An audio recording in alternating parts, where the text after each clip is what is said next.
Today we're joined by Nezha Alaoui, entrepreneur, global advocate, and founder of Women's Choice, a platform dedicated to advancing women's economic empowerment worldwide. From building international partnerships to shaping conversations around leadership and opportunity, she operates where purpose meets power. Let's unbox her journey. Welcome to Unboxed Talks, a podcast by Unbox and Morph, where we sit down with operators, entrepreneurs, and creators who are shaping the region.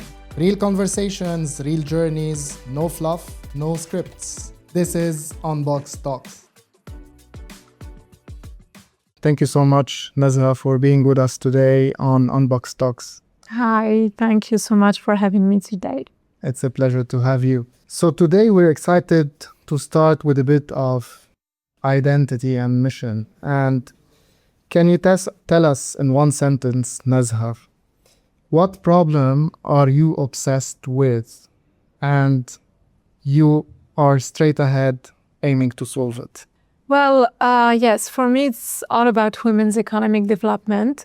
I think of women as half of the society. I think of women as the mothers of the next generation. And if we put them in positions where they are economically empowered, they will make the right decisions for society. They will give back to their community, and it will solve many social impact issues that we have in the world. Amazing. And when you speak a lot about women's economic empowerment, what does that actually mean in practical terms? Well, what it means is supporting women in their career development, supporting first women in connecting to employment, supporting business women into learning more how to succeed as a founder, and also beyond the learning, connecting them to funding opportunities. So would you consider Women's Choice more of an ecosystem rather than a business platform, let's say? Yes, no, it's definitely formed as an ecosystem. And even though, now ecosystem is more of a trendy and holistic word that every company and initiative is looking into creating. But when we started 15 years ago, it was really our aim to build an ecosystem. And with our partners that are corporate, like large corporations, institutions such as universities, but also the United Nations and other organizations and governments, because you do need to have that multi-dimension ecosystem for it to succeed. Moving a bit towards the trigger moment and the inception, you stated that you guys have started like 15 years ago. That's a long, you're now leading towards legacy more than sustaining a business. What happened? What was the trigger moment that initiated that spark? Sure. So I will unveil my age, because 15 years ago I was 27. And I decided to click and take on my childhood dream, which was to work for the United Nations and eventually have a purposeful mission that will impact the world. And so the trigger was to do it at 27 instead of doing it at 40 or 50, when you have some people that wake up later to say, okay, I will pursue my dream and the life that I have is not what I want, so I will change. And I did that at that age. It started with working for the United Nations as a first step, but also like an amazing school of learning on how to, after that, build an ecosystem that will create social impact, but also be able to measure it in a pragmatic way. And when you just mentioned you were 27 and that was early. So you shifted from being an observer of the world, seeing what's happening around you, to actually building something on your own and being at the frontier of helping out, empowering and leading in that ecosystem, or trying at least to start somewhere. Do you believe that there was some specific event or conversation that had a trigger back then? Yes, I mean, if you're going into identity, I'm trying to go deeper I a love bit it. I love to it. understand So what there are happened. two things that you said that are very interesting. You talked about moving from being an observer to acting, and it's really something that I promote a lot. And I think if we're talking to founders, it's very important to step out of like having ideas and to act on it, even if you're idea is not going to be the best idea once you act on it, but just that mechanism of stepping out from being the observer, because I know people that are successful in their career, but they're very much, but they're more in the corporate world, and they're very much observer of what is happening in the world, and they're not happy with it, but they're not acting on it. So yes, acting is important. Now you asked me the question, what triggered it? And I will share something very personal. Actually, my father, I'm his only daughter. He has three sons.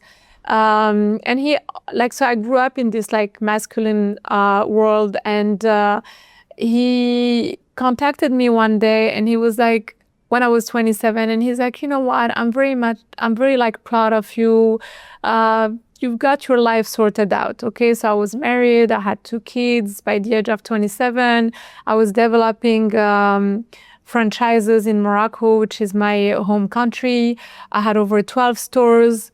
And yeah, I guess, like for a dad, like a 27 daughter that has achieved all that, it was kind of like the tick, tick, tick the box. So it was a proud moment. It was a proud moment, but it's a proud moment that made me not so proud of myself. I hung up and I looked at myself and I was like, but what have I really achieved? Okay. Like, yes, I mean, I'm achieving things that for me were very normal and basic, but nothing to be super proud of as, being the woman that I wanted to be, of like really being a leader, fighting to change the world through my actions.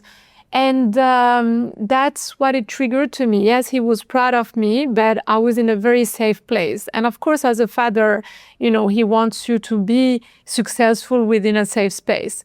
So then I really asked myself and I said, okay, is this who I wanted to be as a child? And the truth is, at 7 years old, I was very passionate about doing what I'm exactly doing right now.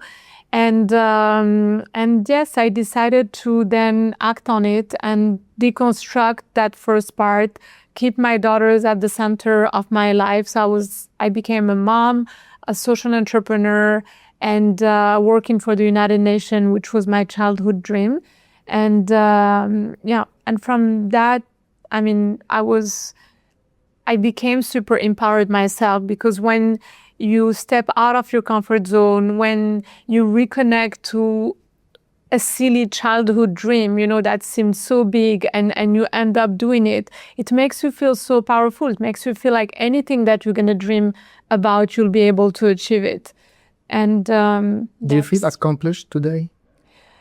Look, for me, it's never enough. So I have some goals. I mean, my goal is to impact 1 million women by end of 2030, but be able to measure it. I'm not talking about, having a community on Instagram, or being able to measure it, track it via measurement tools and so on. So with my team, we're working on that.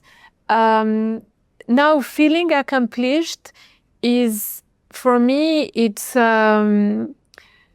something you can feel very early in your life. It's not about achieving like a certain goal. I think accomplishment is something that you need to work on to feel with yourself. Not. So yes, I do feel accomplished, but I think I started feeling accomplished from the minute I acted on my dream. From the minute I moved from that seat of being the observer to the person who's acting.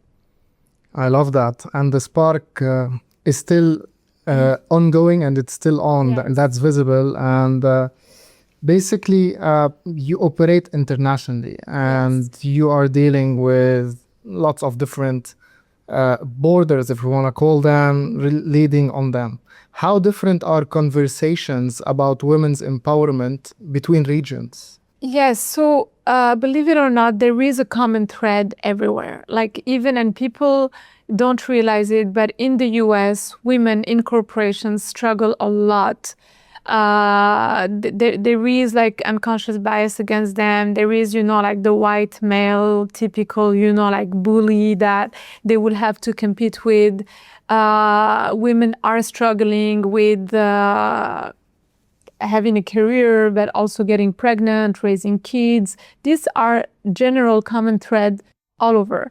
And I've worked on women's empowerment in Africa, on the field in low-income and underserved communities for the United Nations. I worked on women's empowerment in the US because I launched Women's Choice in New York in 2017. And then I moved here to the region. So of course, every region is tackling it in a different way. And I think the timing here, and that's why I moved here to the region, is just amazing because with the Vision 2030 of the countries, the Sustainable Development Goals, governments are genuinely aligned to achieve certain goals. Yes, so that's what's different. The different part is who is aligning and how important is the conversation. But the problems of the women are really, when it comes to economic development. So there are more similarities than what we think. Different. Yes. Okay, I get that. And what's the biggest misconception when it comes to global leaders, when it comes to really having lots of women in power? There are, I believe, lots and loads of misconceptions.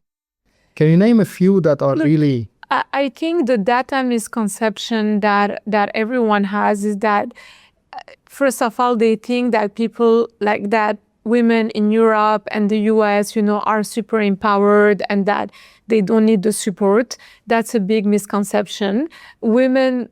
People in the West think of women here in this region as super backward, and that's not true because you sit with very powerful women, highly educated, and also very much respected in male-dominant environments. So these are like really big misconceptions. Then when we're talking about women at a leadership level, I think it's in general, there are unconscious bias about thinking that when we think of power, we think of men, Yeah. And at the beginning with AI, if you ask ChatGPT, give me like a picture of a boardroom, it will give you exactly, you will have men in suits. I think it's changing now a little bit. I should test it to see, because, it's being trained differently and so on. But definitely, yes, when you're thinking of CEOs, when you're thinking of powerful positions, we unconsciously think of men. But at the same time, we can all agree that there are really amazing women that are leading globally, big institutions and big brands and big businesses. And it's becoming more and more normal. But I don't know, there still is some extent that you cannot go further after. I don't know, that misconception still lies on some way, somehow. No, I think, look, when you're working with corporations, the more you go to the top, it's still, majority of men. It's changing. But I think for me, the most shocking part, it's when we're talking about entrepreneurs and founded entrepreneurs. And I'm navigating a lot around investors and also successful entrepreneurs that have sold their company hundreds of millions, that have raised. They're all men. They're all men. Wow. And and so that's what I want to see change. And I understand it's not going to change from a day to another. We see a lot of women entrepreneurs, but as you know, like the seed level and the pre-seed.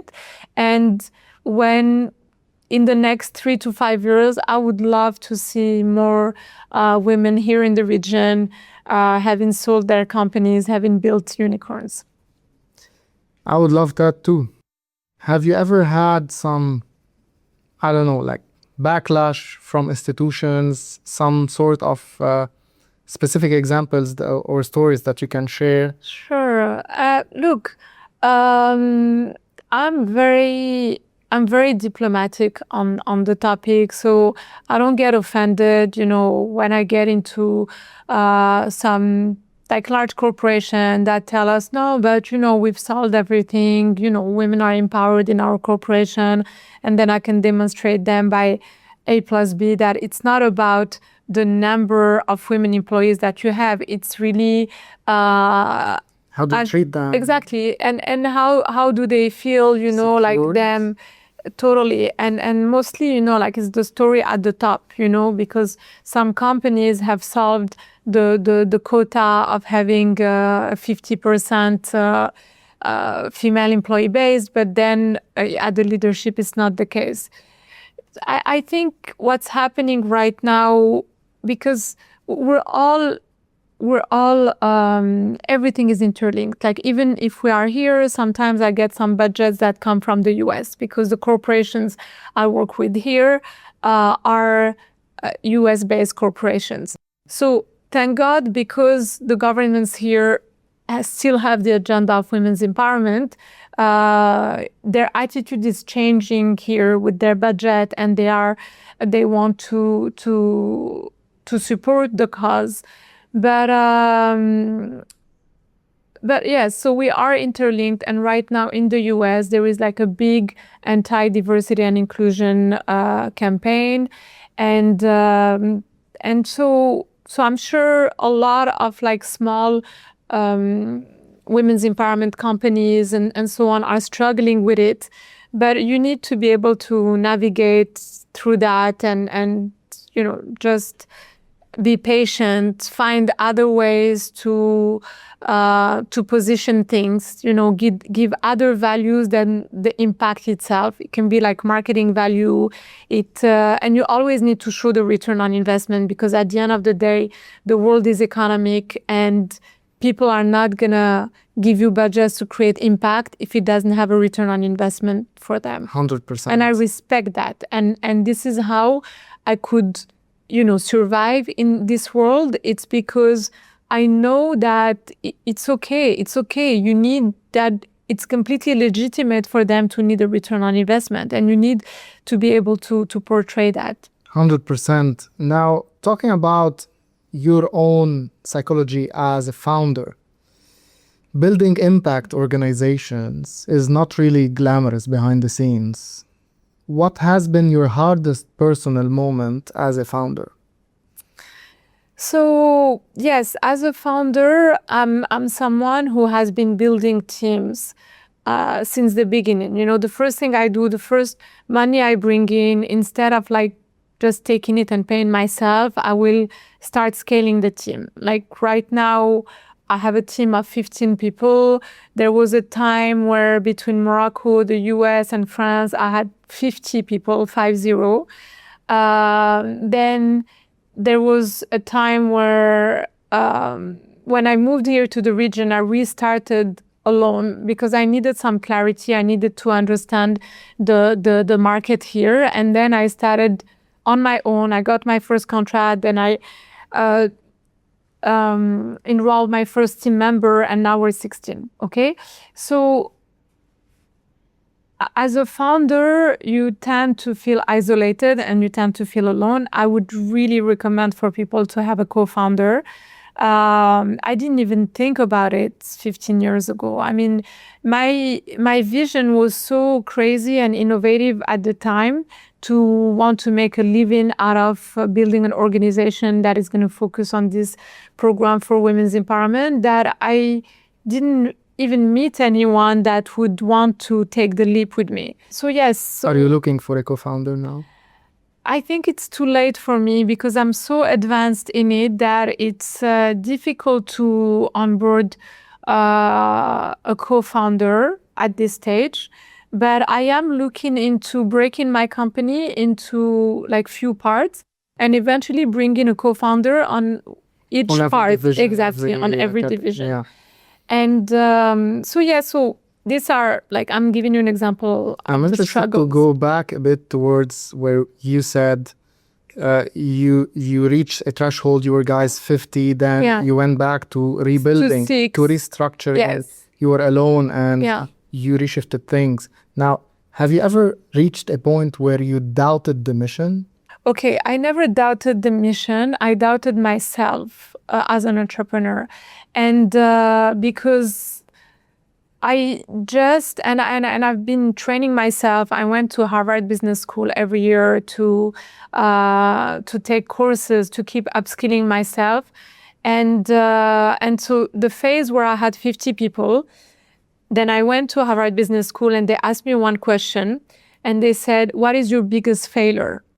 And okay, everyone, we were 80 people, everyone was like, like looking, like thinking, okay, I'm at Harvard Business School. I don't think I failed much in my life. I must have. And, it's that mindset that, of course, I failed, but I've learned of that failure and that's what makes me better. But then they said, no, you all have a failure and you're going to take 30 minutes. You're going to sit in front of a board and you're going to find out what is that failure, because otherwise you're never going to go to the next phase of your life. And this is what we're training you into. Then when I took that time, I just realized that, yes, my failure is that because I am an empowering person and because I love helping others, I was really selecting like vulnerable people that were not so good, and I was recruiting them. And I was feeling, okay, I will compensate for whatever, like is missing in them, in their skills. They're nice people, they need this job, and I will make them better. And this is how I found myself with the quantity of 50 people, because it's very easy to find those type of people. You become a magnet for that. And it was so wrong because I was the only one bringing budgets and everyone was like enjoying working, like in a social impact company. Everyone was like very creative. It was like really that startup vibe. My office was based out of Morocco, like the core one with like most of the people. And yes, and it was wrong because yes, I want to empower women and I want to impact, and my ambition is to impact 1 million women, but I can only do that if I have a very strong team. And it's not just me and 50 other people that I'm empowering. It's actually growing to 15 people that I have now that are each bringing 10 solutions per day, plus me bringing, let's say, quality over quantity. Exactly. Right. Yeah. So yes. So talking about budget and allocation and funding, how do you see and perceive the whole capital market, and what's working in fundraising and what should change? Okay, so I see a lot of people fundraising with a vision, okay, very valid vision, but no one is going to give money to a vision. You need to narrow it into a program. Okay, a program within that vision. What is the one program of 12 months where someone is going to give a budget, you're going to impact X number. But I mean, whether you're fundraising for like, social enterprise, but even if you're not, you need to build a product. The program is your product. If you don't have a product, no one is paying for it. So this is like a big disconnect that I see from entrepreneurs that are approaching these big companies. They just think, oh my God, like Adidas, for instance, the shoe company is like a great fit because I have, like this organization that is going to empower women, like in sports when they're pregnant, for instance. So yes, the whole thing is a fit. But the thing is, every dollar needs to come for something very clear that you're going to do with that money. No one is going to sponsor your organization. Yeah, they pay for a program for deliverables within the tangible. timeline, tangible, what is the marketing value you're giving them, and so on. Yeah. Where do you see women's choice in 5 years? I see women's choice. So right now we're in UAE and in Saudi, and I really want us to be across the GCC,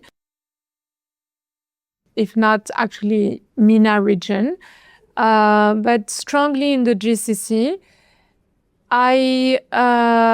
So I see us achieving the 1 million women impact. I see us being able to measure it and measure the difference, that we're making. I hope you're gonna make it, and Thank you. actually, I know for sure that you are. Are you ready for 10 rapid questions? Sure. Just top of mind, no thinking, no elaboration. Ready? Empowerment or equality? Empowerment. Policy change or grassroots change? Grassroots change. Mentorship or capital?